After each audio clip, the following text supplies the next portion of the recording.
Picture a man who, within a few short years, managed to bring much of Europe under his rule. A figure renowned as a brilliant military leader, a modern reformer, yet also a ruthless dictator. This man is none other than Napoleon Bonaparte.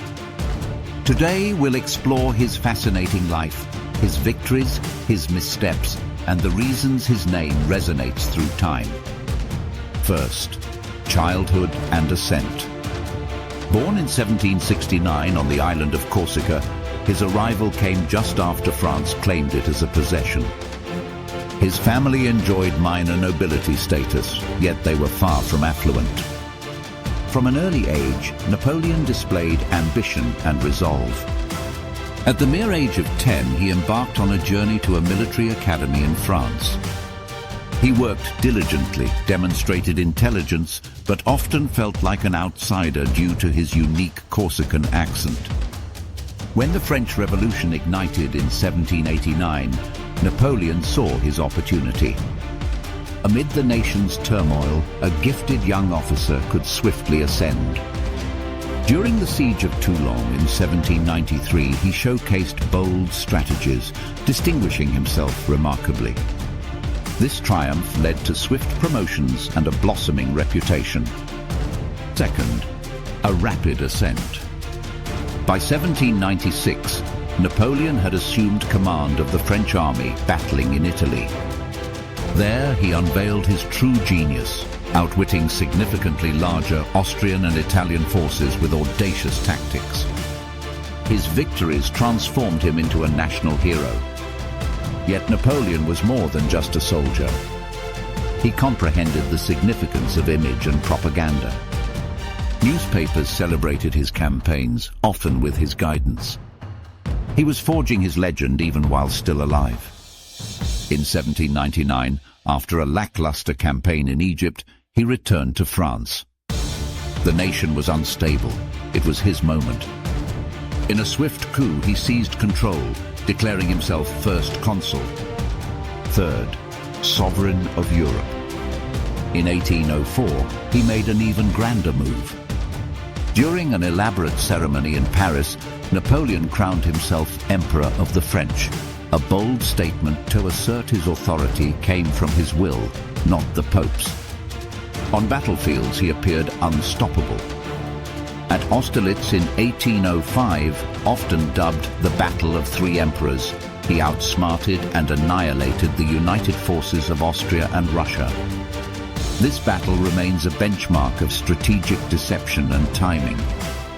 The following year, his navy encountered a loss at Trafalgar, where British Admiral Nelson claimed naval supremacy. Yet on land, Napoleon maintained his dominance.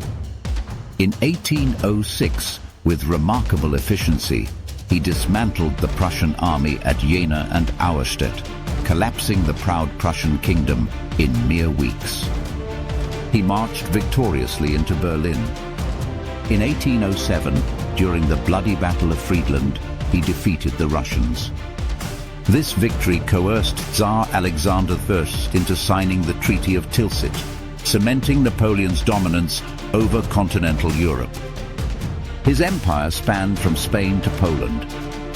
At its pinnacle, no European ruler had governed such vast territories since Charlemagne. However, Napoleon was not solely a conqueror. He transformed France through lasting changes. He introduced the Napoleonic Code, a civil law system of significant influence even today.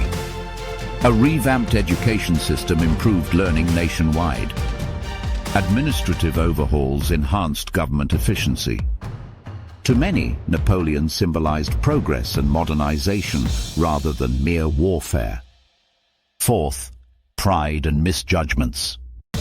Nevertheless, with each victory, his ambition expanded uncontrollably.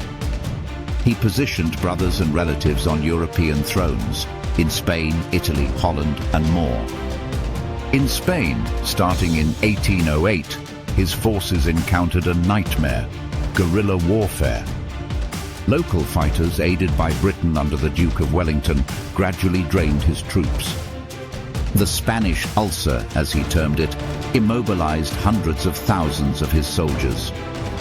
Then came his most significant error, invading Russia in 1812. He marched in with Europe's largest army, over 600,000 strong. However, the Russians cleverly avoided major confrontations, retreating and torching their own lands. At Borodino, Napoleon secured a costly victory, yet it was not definitive.